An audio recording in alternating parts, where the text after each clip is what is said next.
Bhagavad Gita as it is, 13th chapter, text number 8 till 12. So these are 5 verses and long purport. So the different devotees are reading one part of a purport. So what we will do, I will just chant the Sanskrit. We'll just chant one time. I will chant and you repeat after me, line by line. And then I will read the translation and the specific one part of the purport.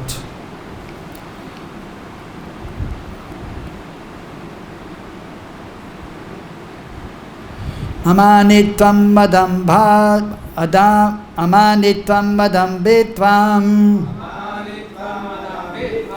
ahiṁsā kṣāntir ārjavam ācāryopāsanaṁ śaucaṁ sthairyam ātma-vinigrahaḥ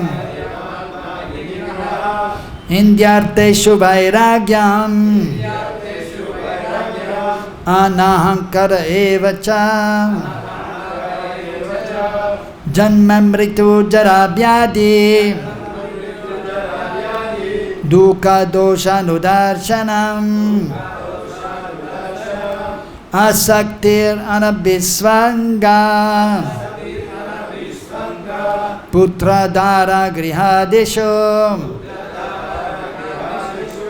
nityaṁ sama-cittatvam iṣṭāniṣṭopapattiṣu mayi cānanya-yogena bhaktir avyabhicharini vivikta-deśa-sevitvam jana-saṁsadi adhyātma-jñāna-nityatvaṁ tattva-jñānārtha-darśanam etajñanam iti proktam āgyānam yat attonyata. Translation: humility, pridelessness, non-violence, tolerance, simplicity, approaching a bona fide spiritual master, cleanliness, steadiness, self-control, renunciation of the objects of sense gratification, absence of false ego, the perception of the evil of birth, death, old age and disease, detachment, freedom from entanglement with children, wife, home and the rest, even-mindedness amid pleasant and unpleasant events, constant and unalloyed devotion to me, aspiring to live in a solitary place, detachment from the general mass of people, accepting the importance of self-realization, and philosophical search for the absolute truth. All this I declare to be knowledge, and besides this, whatever there may be is ignorance. So purport by His Divine Grace Srila Bhaktivedanta Swami Srila Prabhupada. Srila Prabhupada ki. So in the beginning of this purport, so Prabhupada is explaining about the process of knowledge, and that sometimes it is misunderstood by the common man. But actually, if we are accepting the guidance of the spiritual master, then we can understand, as it is mentioned further on, that one has to accept ācāryopāsanaṁ, approaching a bona fide spiritual master, as it is mentioned also in the Nectar of Devotion, that the 64 limbs of devotional service, and the first is Guru Padashraya. So then here, so that is very important to understand, that we have to approach the spiritual master. And then the different qualities are mentioned here which are important. And by taking shelter of the spiritual master, engaging in devotional service, then naturally the good qualities will manifest. At the same time, we have to endeavor also and see that we can actually, as mentioned here, humility, that we can always be humble, in a humble state of mind, as Mahaprabhu told, Trinadapi Sunichena. One should be humble, tolerant. So that is important. Sada dabahintva, we should always give up pride. Be non-violent. So not only physically, but even by talking, we should be very conscious of speaking nicely to others, and speaking the truth, and trying to help others by giving good instructions, and not offending anyone. So tolerance, simplicity has to be there. One should be simple. That is a Vaishnav quality, simplicity. Nishkapat bhav, not being duplicitous, that is important. That we have to give up being duplicitous, but one has to be simple, straightforward, clean. One has to be clean internally by remembering the Lord, and externally by taking a bath at least once a day, in the morning or before worshipping the deities. One has to be fixed, steady, self-controlled. So all these are important in order to advance in spiritual life. Renunciation of the objects of sense gratification. So one has to always try to serve the Supreme Lord and not do the things for our own self sense gratification. So the devotees were reading the last few days. So I will continue from the point of false ego. False ego means accepting this body as oneself. When one understands that is not his body and the spirit soul, he comes to his real ego. Ego is there, false ego is condemned, but not real ego. So we cannot give up the ego. Sometimes people say, oh, he has such a big false ego, that should be given up. Yeah, the false ego, that should be given up. But the real ego, that cannot be given up. Of course, the Mayavadis, they are saying, no, that we belong to the absolute truth, and we have to become one with the absolute truth, giving up everything, our own existence. But that is not possible, because by nature we are the eternal servants of Krishna. That is the real position of the living entity. Jivera sopo Krishna nityadas. I am the eternal servant of Krishna. That is the real ego. I am the humble servant of Krishna. I am the servant of the servant of the servant of Krishna. That is the proper consciousness.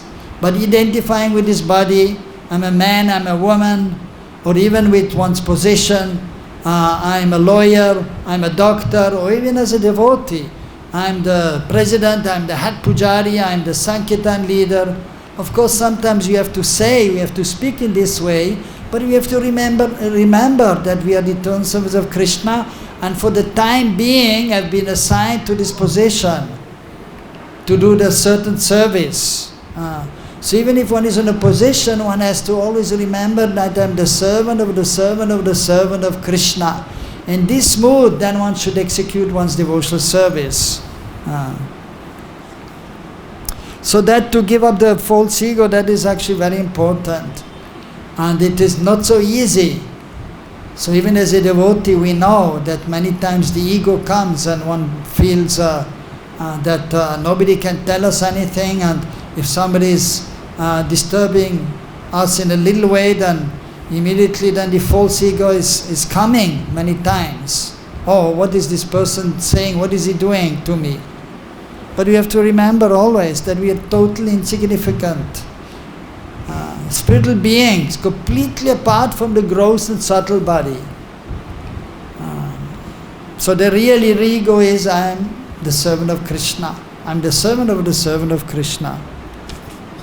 In the Vedic literatures, Brihadaranyaka it is said, Aham Brahmasmi, I am Brahman, I am spirit. This I am, the sense of self, also exists in the liberated stage of self-realization.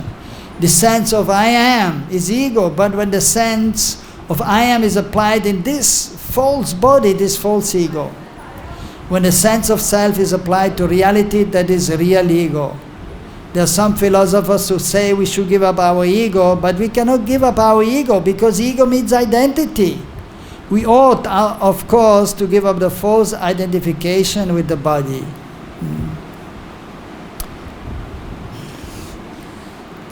One should try to understand, so that is the point of giving up the false ego. And then here further on, so anahaṅkāra, and then janma-mṛtyu-jarā-vyādhi, the next point which is mentioned here. One should try to understand the distress of accepting birth, death, old age and disease. So it is very painful to take birth in this world. As we know, when a child is appearing, so it's coming out from the mother's womb, and it is very painful for both the mother and the child. So much so that usually the mother and the child are crying. And even it is said that the mother will always think this is if it is the first time, she will say this is the first time I gave birth, but no more. It is so painful. But then due to circumstances, of course also by the will of the Lord, and again she may become pregnant, and again she will have to experience the labor pain and giving birth to a child. And the child also, it is very, very painful for the child. Therefore the child usually is coming out and the first thing he's doing is crying because of pain. But if the child is coming out and not crying actually, then so just that the child is breathing nicely, many times actually the doctor will give us a little slap to the child, so the child is crying. So that is the first experience of the living entity, the embodied being, when the child is born, that it is very distressful. And then one has to cry. Of course, even in the womb it is very painful. For 9 months being packed up in the womb and then being bitten by insects which may be there in the womb also, and very, very difficult situation. But then as the baby is growing, so even at that time the difficulties are there, and sometimes the mother doesn't know why the child is crying. And the child cannot express itself. And then it is growing up a little bit, and then diseases are there, which is again a difficulty. One has a cold, one has a fever, or one is, of course now we had this COVID-19, so, and not only the disease, but then the circumstances, very, very painful. So that is the material world. And then old age. Old age is also usually quite painful. One cannot see properly, one cannot hear properly, one cannot walk nicely, and even the memory is getting affected, one cannot remember the things, the brain is not functioning properly. Very difficult situation. There are descriptions in various Vedic literatures of birth. In the Srimad Bhagavatam, the world of the unborn, the child staying in the womb of the mother, its suffering, etc. are all very graphically described. It should be thoroughly understood that birth is distressful, because we forget how much distress we have suffered within the womb of the mother. We do not make any solution to the repetition of birth and death. Similarly, at the time of death, there are all kinds of sufferings, and they are all also mentioned in the authoritative scriptures. These should be discussed. And as far as disease and old age are concerned, everyone gets practical experience. No one wants to be diseased and no one wants to become old, but there is no avoiding these. Unless we have a pessimistic view of this material life, considering the distresses of birth, death, old age and disease, there's no impetus for our making advancement in spiritual life. So from one point of view, as Prabhupada is explaining, we have to be pessimistic, have a pessimistic view of this material world, that it is not a nice place. It is, as Prabhupada used to say, it is not a place for a gentleman. But we should be therefore concerned and try to understand our real nature, our spiritual nature, our spiritual identity as the servants of Krishna, and that we belong to the spiritual world, and that by nature we are eternal, full of bliss and knowledge, and we have actually a transcendental form, vigraha, like the Supreme Lord, Satchidananda Vigraha. But Krishna is unlimited and is never affected by modes of material nature.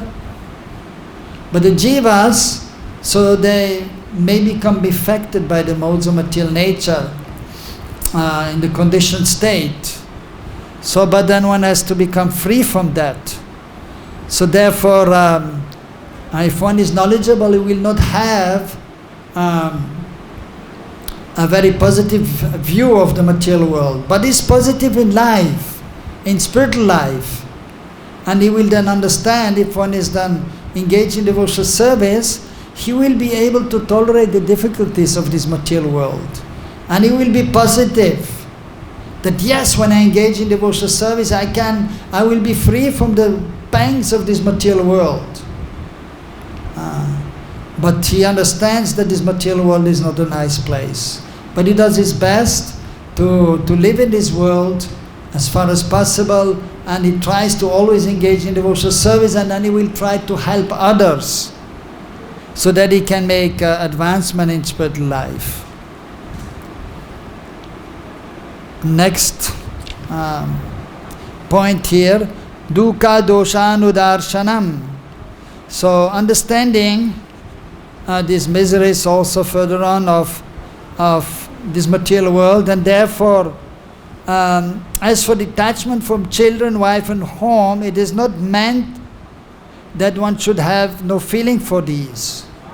They are natural objects of affection, but when they are not favorable to spiritual progress, then one should not be attached to them. So that is an important point. Sometimes some devotees, some persons, they come in contact with the devotees, they will hear how this material world is not a nice place, we should not be attached to the wife and the children and the family, and we should give it all up.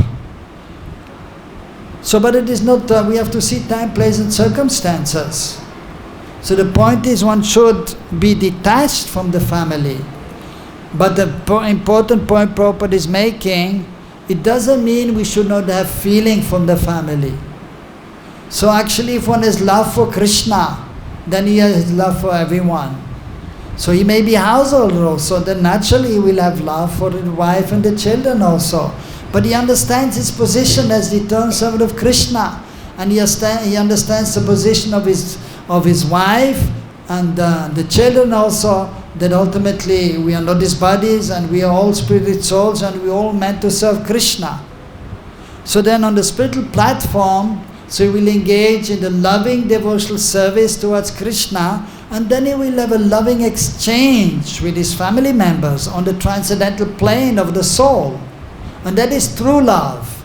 If one is transcendently situated, then he will help his wife so that she can nicely engage in devotional service, and the children also inspire them to chant the holy names, to worship the deities, to hear about Krishna, to engage in devotional service.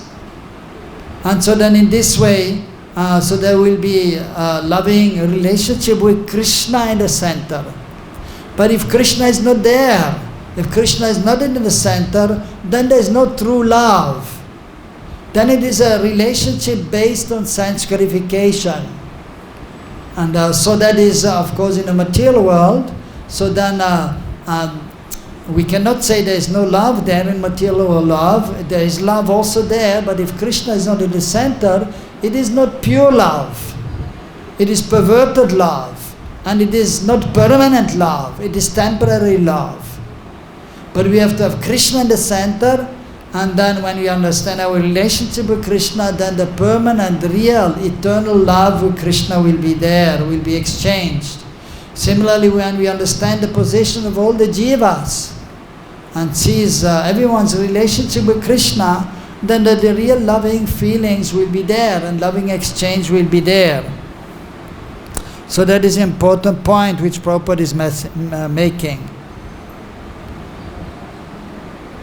The best process for making the home pleasant is Krishna consciousness. If one is in full Krishna consciousness, he can make his home very happy, because this process of Krishna consciousness is very easy.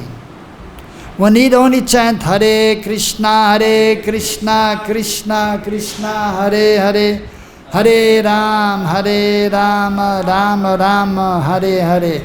Accept the remnants of foodstuffs offered to Krishna. Have some discussion on books like Bhagavad Gita and Srimad Bhagavatam, and engage oneself in deity worship. These 4 things will make one happy.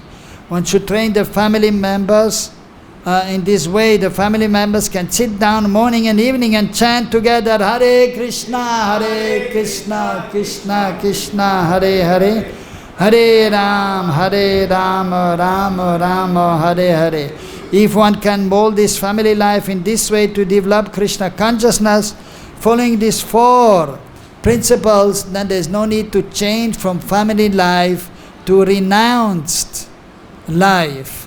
So this process Prabhupada has explained here, that we have to chant the holy names and ask the family members to also chant the holy names, the mantra. And then one should worship the deities. That is very important, to worship the deities. For the devotees who are practicing, those who are not yet advanced, they must engage in deity worship. And then the relationship will be there with the deity, and then there's a loving exchange there. And then we can understand more easily, by the mercy of the deities, that Krishna and Krishna Nam are non-different. And then Prabhupada is explaining, one has to read the scriptures or hear the scriptures, Bhagavad Gita and Srimad Bhagavatam. In the morning, Prabhupada asks the devotees to discuss the Srimad Bhagavatam, and in the evening, the Bhagavad Gita. So then in this way, by hearing about Krishna from the Bhagavatam or the different incarnations and Krishna's devotees, how to engage in devotional service, and then also by reading the Bhagavad Gita, the philosophical aspect is there in the Bhagavad Gita, and so guidelines are given so one can advance in spiritual life. So by discussing this, then even if one is in household life, even if one is married, one can nicely advance in spiritual life. Like most of Mahaprabhu's associates, they were householders. And of course in Braj, Krishna's associates, practically everyone is a householder. So there's nothing wrong in being a householder, provided Krishna is in the center. But if it is not congenial, not favorable for spiritual advancement, then family life should be abandoned. One must sacrifice everything to realize or serve Krishna, just as Arjuna did. Arjuna did not want to kill his family members, but when he understood that these family members were impediments to his Krishna realization, he accepted the instruction of Krishna and fought and killed them. In all cases, one should be detached from the happiness and distress of family life, because in this world one can never be fully happy or fully miserable. So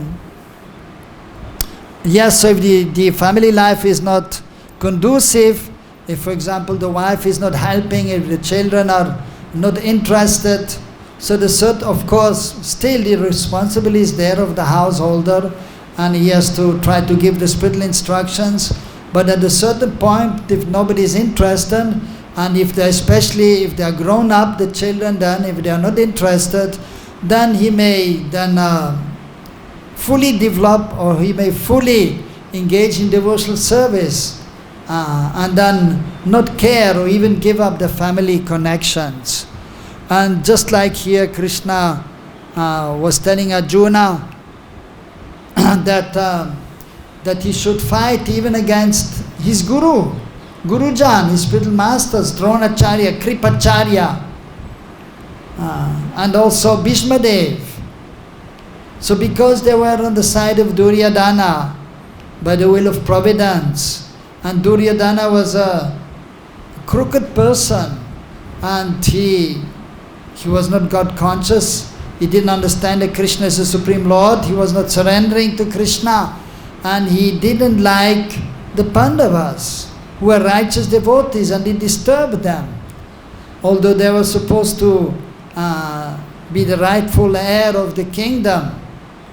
But they were driven out, and they were not even given us 5 villages. At one point the Pandavas said, give us just 5 villages and you can rule the kingdom, no problem.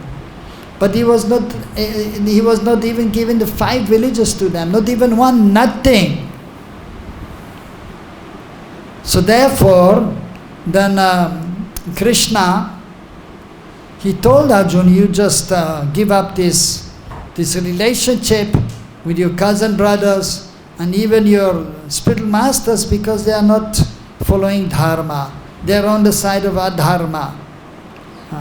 Although they were great personalities, and actually they were still also understanding that Krishna is the Lord, but due to circumstances they felt obliged to stay in Hastinapura and support Duryodhana, which was actually not right.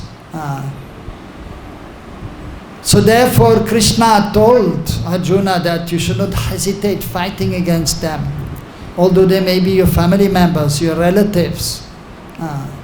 So then Arjuna, he followed Krishna, and he was fighting even against his spiritual masters. Although usually one has to do whatever the spiritual master says. One should not even offer a verbal fight, not even argue with the spiritual master. But if the spiritual master is telling us or is engaged in sense gratification or is obstructing our surrender to Krishna, then he should be rejected. So Krishna wanted Arjuna to fight for religious purpose against irreligious people, and then Krishna, he did that, and so Arjuna, he followed his advice, and then he was fighting against his Gurujan, his spiritual masters, who taught him warfare, because they were not on Krishna's side. They were not abiding by the principles of Dharma in this instance. And then, so in this case, just like even Bali Maharaj, so at one point, as Vamanadev came to beg and to help the demigods, so then Bali Maharaj, when Vamanadev came as a dwarf, and he was begging for some land, and then the spiritual master of the demons of Bali Maharaj, Shukracharya, told Bali Maharaj, no, don't give him anything, he's actually Vishnu in disguise. Then Bali Maharaj was thinking, well, that is not a good advice. He wants to give me not to give charity. We should always give charity to whoever comes to the house, to the kingdom. So then he rejected actually the order. He didn't follow the order of his spiritual master. And then he promised to give whatever he wanted, and he only wanted 3 steps of land. And then Bali Maharaj was saying, this is nothing, you can ask more, I can give you a whole village. Or then he was saying, no, I just want 3 steps of land. And then, of course, then he revealed his form as the Supreme Lord. And he took everything away. With 1 step, the whole land. With the second, he covered the higher upper planetary systems, touching the upper part of the universe. And then he said, where should I put my 3rd step? And Bali Maharaj then, he said, well, nothing left, you can put it on my head. So he surrendered to the Supreme Lord, and going against his spiritual master, Shukracharya. So this way, for the purpose of as Prabhupada is explaining here, so in order to cultivate Krishna consciousness, one must sacrifice everything. Even it is mentioned in scriptures, for example, if there are some difficulties there and in the country, so sometimes if some members of the village are not righteous, so then the whole village may be abandoned. And for example, if in a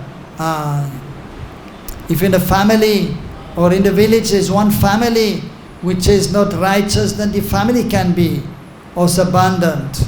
And if in the family, the other family members are not helping one in executing Krishna consciousness, then one can give up the family also. Or on the other way around also, if in the family one person is not properly, or there's some question about one person, so the person may also be given up. But ultimately, for the sake of our own spiritual life, then everything can be given up. So for the sake of the nation, one can sacrifice one village. For the sake of the village, one can sacrifice a family. And for the sake of family, one can sacrifice one family member. But for one's own sake, one can sacrifice and give up everything. So that is the point Prabhupada is making. So in other words, the prime duty of every human being, or every embodied being in the human form of life, is to try to make advancement in spiritual life, try to realize one's spiritual nature as the eternal servant of Krishna, try to realize Krishna, the Supreme Lord, our relationship with Him, and try to then, when one has realized, first theoretically, then one has to engage in spiritual activities for the pleasure of the Lord, and then one has to try to come to the highest stage where one has developed one's love for Krishna. That is the prayojan, that is the necessity. We have to become free from this material entanglement, from material consciousness, and become completely pure in heart, in consciousness, in thinking, and then also in speaking and acting. So then in this way, so one should try to come to the highest stage of pure Krishna consciousness by following all these instructions which are there specifically also in these verses, which are very important for any devotee who wants to become perfect in spiritual life. So these qualities are mentioned here, and we should try, so therefore we are discussing them so we can properly understand and apply in our life, so that Krishna can be always in the center, and that we see Krishna everywhere, then we see everything related to Krishna. Krishna is everywhere and everything is in Krishna. And so we should try to imbibe or to apply whatever is spoken here by Krishna, Krishna Vani, the words spoken by Krishna. We should try to hear, we should try to meditate on them, and we should try to apply in our life, in our lives practically, so that we can be properly situated, and so that we can come to the stage of pure devotional service, as further explained here towards the end, and the purport will be explained by the devotees tomorrow and day after, that what is actually so to be attained, that is constant and unalloyed devotion to Krishna. And for that purpose one should always try to live in an environment which is Krishna conscious. So a favorable environment should be there, and have good association, and so be in the association of the sadhus, sato vrite, and give up the association with persons who are not Krishna consciousness. That has to be there. And one has to be constantly endeavor to be properly situated on the transcendental plane, and one has to actually inquire about the absolute truth so that we can advance more and more. So just like in school, one has to learn more and more and more. So similarly in spiritual life, so there's so much knowledge there to be gained in order to come to the platform of pure devotional service. And so we have to, therefore, on a daily basis, hear the Bhagavatam, hear the Bhagavad Gita, and then also Chaitanya Charitamrita should be studied, because we cannot suddenly come to the highest stage of pure devotional service in Braj Bhav, in worshipping Krishna with transcendental emotions like the eternal associates. It is a gradual process. First, as explained, we have to take shelter of the spiritual master. Under his guidance we engage in devotional service, and then slowly but surely we can progress. And then in the age of Kali we have to take shelter of Sri Chaitanya Mahaprabhu, who is the most merciful incarnation of the Supreme Lord. And so specifically also we have to try to see that we can nicely chant the holy names, Hare Krishna, Krishna Krishna, Hare Hare, Hare Rama, Rama Rama, Hare Hare.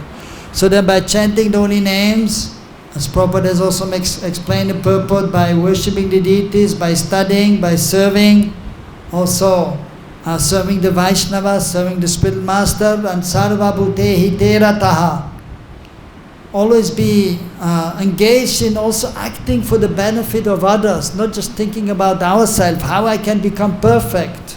That is there, we have to take care of ourselves, but then we should also try to help others. We have gained some knowledge, then we should give to others. That is a Brahmana, and a Vaishnava is supposed to be automatically a Brahmana. So we have learned, we got the mercy of Hari Guru Vaishnava, and then we should try to give that to others. We should try to distribute that to others.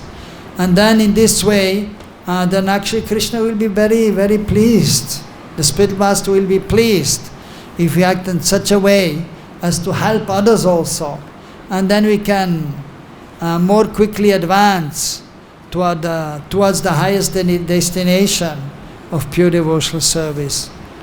Hare Krishna, any question? Yes. My question, that these qualities we develop anyway as we progress in our devotional service. So, like, do we have to make special efforts also, like detachment? We have to effort Yes. to get detachment, to develop detachment. Yes. Or Yes. we believe in the process it will happen. Yes, actually it is both ways. We have to believe in the process, we have to engage in the process, and by doing that, slowly but surely we become purified in consciousness, and then these qualities may manifest. At the same time, we have to also actually see in our life that we can remain humble. It is not that humility will immediately automatically come, but we have to also practice humility. If we think, I don't really have to care about others and I just engage in devotional service, then I will become humble automatically. No, we have to endeavor also to be actually humble in the dealing with others, to be tolerant. We have to practice. Somebody is pushing, sometimes you can see that even when we have darshan in the morning, and then the senior devotees are in front, and then there's a rope, and then other devotees are there, and but then even sometimes those who are senior in years or even in position, sometimes they may also be overcome by these qualities of pride and intolerance. And one time I was taking darshan many years ago, maybe 15 years ago, but still there was one devotee who was senior, quite senior in age and in position, and then he was taking darshan. I was actually next to him, and then one lady, one simple lady, village lady, was there, and she was so eager to see the Lord, and she pushed him away, tried to push him away, please go away, and he became very angry. What are you doing? Go away from here. And I was thinking, well, I mean, yeah, we should practice tolerance. What's happening here? And you can see even Mahaprabhu, the Supreme Lord, he came as a devotee. And he was just showing us how to be humble. He wanted to take darshan of Jagannath in Puri. There's a Garuda Stanba. He didn't want to go in front and disturb others. I am a sannyasi, I am the Lord of the universe. No, I'm an insignificant sannyasi, very humble. And he was behind the Garuda Stamba, so as not to disturb the brahmanas and others. And then one devotee was with him also, and then one lady was there also, a little elderly, and she wanted to take darshan, but there were many people there. Mahaprabhu was there, and Mahaprabhu was tall 7 feet. So she could not see, and then she climbed on Mahaprabhu to take darshan.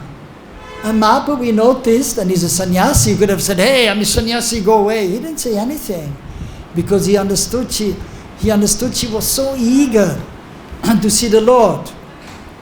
But then the associate, Sarup Damodar, was saying, she was Pandit, I can't remember, was saying, I was telling the lady, you please come down, he's a sannyasi. And then she also understood, and she came down and excused herself. And everything was fine, he didn't say anything. So like this, so even though we have been engaged in devotional service, we have to always check ourselves, that we don't get unnecessarily angry, that we don't get proud of our position, of our devotional service. So that is important, that we also practice, and then self-control. We take in Krishna Prasad. By taking Krishna Prasad, actually the senses are nicely engaged, and some kind of sense control is there. By taking Krishna Prasad, we don't take anything from outside, only Krishna Prasad. But even in taking Krishna Prasad, you have to have some control. And don't eat too much Mahaprasad. You can eat nicely, but has to be some control. If you eat too much, you will sleep too much. And then you cannot engage in devotional service so much. So that we have to also control the eating and the sleeping. Not too much and not too little. But better a little less than too much. Better you eat less and you sleep less than you eat too much and you sleep too much. So but you have to be balanced, and you have so you have to make an endeavor also. It will not come automatically. If you engage in devotional service, you become a pujari, and then you offer the food, and then you see the nice Mahaprasad, and then sometimes the pujaris also forget themselves. Oh, prasad, and they want to, as a festival, they want to take so much Mahaprasad, then it is out of control. But we have to control. That has to be there. So we have to endeavor to be humble. You have to still also, by chanting, by engaging in devotional service, you will get knowledge from within the heart, from Krishna. At the same time, you have to hear every day from the spiritual master, from the advanced devotees, about how to even advance more. You have to hear about Krishna's pastimes, so that you can become absorbed in Krishna's pastimes. So it is very scientific, and so we have to use our intelligence also. So by engaging in the process, the purification will be there, and the qualities will manifest more. At the same time, you have to also make a conscious effort to control the senses, to be humble, to be tolerant, to be respectful, to engage in cultivation of knowledge. So this you have to do also. So it goes both ways. You'll become purified, but you have to consciously endeavor also to follow this principle, to adopt this principle, apply these principles in your own life. Okay? All right. Yes? Happiness and distress are concomitant factors of everyday life. One should learn to tolerate as advised by Datta. Yes. So happened that there's also in the last life, that is in the last line, Prabhupada is writing that one should be detached from happiness and distress of family life. Because in this world one can never be fully happy or fully miserable. So there always there's some problem here in the material life. Always some happiness will be there, and then some distress is there. You can never be fully happy, and you can never be fully miserable. It is coming and going just like the season. Now it is summer season, difficult, but then the rainy season will come. We're waiting for that.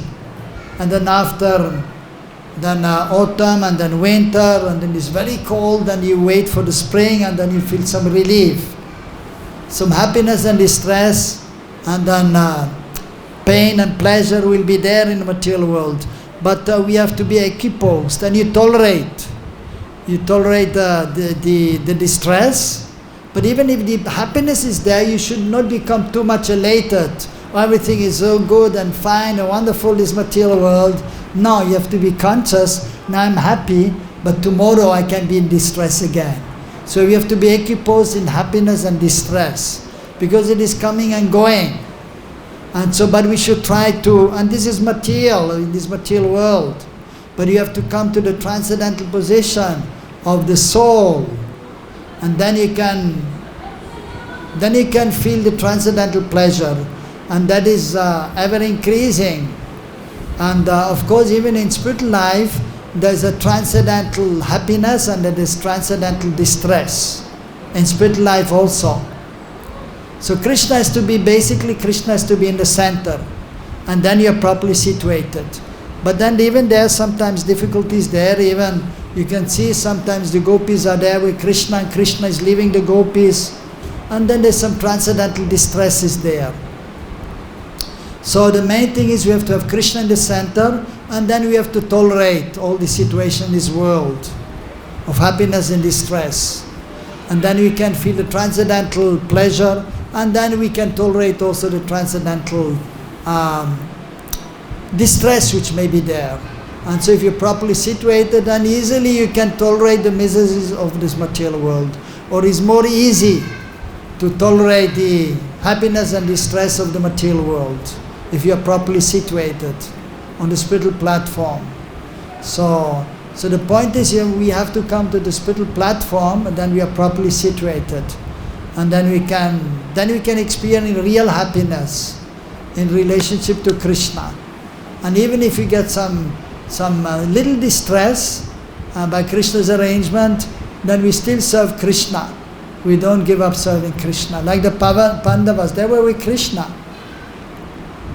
They were put in many difficult situations. They didn't complain to Krishna. Oh, Krishna, they knew Krishna is the Lord. And Krishna was their best friend also. And they didn't complain to Krishna. Oh, Krishna, how the things are so bad now, you're the Supreme Lord, do something so that we can be happy. No. Just, it is Krishna's will, now I have to undergo some suffering for some reason. Let it be so. But still, let me serve Krishna. So the devotee is always serving Krishna in happiness and distress. Heat and cold. Oh, it is too hot, I cannot serve Krishna now. No, still we're serving. Because now we have AC, we have fan, we have everything. But 40 years ago there was no AC, there was no air cooler. Even for the deities, we didn't have AC, we didn't have air cooler. And many times no electricity. And generator was not working in the summer because Gurukul was closed. There was a generator in Gurukul for the ashram, so in the ashram we had to struggle in the summer. Many times no electricity, 4, 5, 6, 10 hours in the summer. And we just have to tolerate. So when you're young it's easier, when you're old then it's more difficult. Also for the deities, but for the deities there was a generator here with a guest house, and that was connected to the deities, so at least we had fan for the deities always. But it was difficult, but still we were serving Krishna. So therefore we have to be careful that we are not in such a too much comfortable position. So because that may be detrimental, and then if the comfort is not there, you may be distressed. But we should not be distressed if the difficulty is there. So therefore we have to see that we have the bare minimum, but we should not have too much, and also not too little. Because if you have nothing, then you cannot serve. If you don't have enough cloth to wear, then how we will serve? But if you have too much, then you become attached. And if somebody is taking your cloth, then you will be disturbed. Where's my cloth? If you have hardly anything, you don't bother anymore. So, but still you need something. So we need something, bare necessities, so that you can serve Krishna. And it's better to have a little less than too much. So you can depend on Krishna nicely. Okay? Okay, we'll stop here. Bhagavad Gita ki, Krishna Chandra Bhagavan ki, Satchinandana Gaura Hari ki, Srila Prabhupada ki, Samaveda Bhakta Vrinda ki.